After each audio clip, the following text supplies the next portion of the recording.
This is a pedal-operated groundnut shelling machine.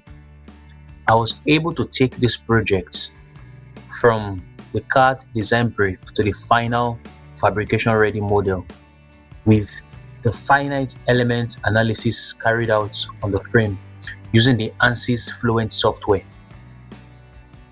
The main structural frame. It provides the rigid structural foundation of the entire machine, supporting all sub-assemblies including the shelling unit, drive system, blower, and collection trays, while maintaining alignment under cyclic loading. The feed hopper. It stores and guides groundnut pods into the shelling chamber using gravity. The frustrum shape prevents clogging and ensures steady feeding. Made from 1.5mm mild steel sheet and welded with a smooth internal finish. The shelling drum. This one rotates at approximately 240 revolutions per minute to apply compressive and shear forces that break groundnut shells against the concave sieve. Then we have the drum cover. It encloses the shelling drum to ensure safe operation and controlled shelling environment. The beater bars. They strike and sweep pods against the sieve surface to initiate shell cracking without damaging kernels. The rubber linings. This is the rubber impact layer made from natural rubber, and they are replaceable and fixed on the beater bars. They reduce kernel breakage by cushioning impact forces during shelling. The concave sieve. It is perforated and acts as both shelling surface and separator, allowing kernels and husk fragments to pass while retaining unshelled pods. The main transmission shaft with keyed sections.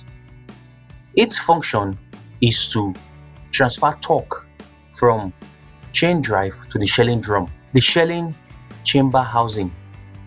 It encloses the drum and sieve, maintaining controlled clearance and directing material flow. The drum housing cover.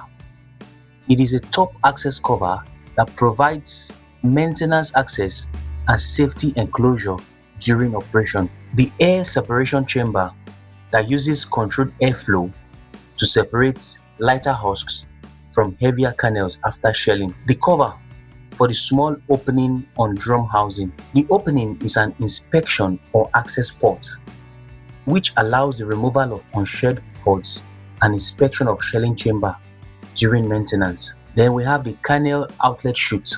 It guides kernel from separation chamber into collection tray under gravity. Then we have the kernel collection tray. This one stores cleaned kernels after separation for easy removal. Then we have the Husk Outlet chute, which directs lightweight husk material away from kernels using airflow assisted separation.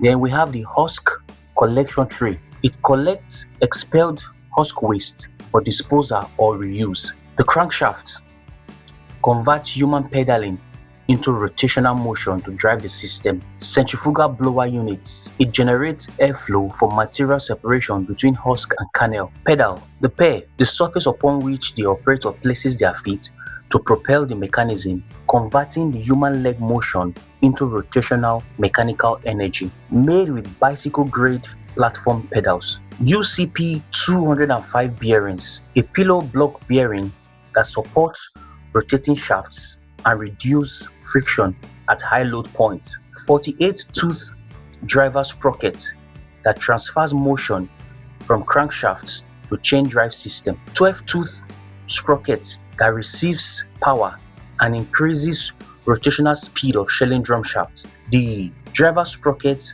and the driven sprocket are in a 4:1 ratio. Operator seat that provides ergonomic operator positioning for sustained pedaling. It is attached to a steel tube frame that is adjustable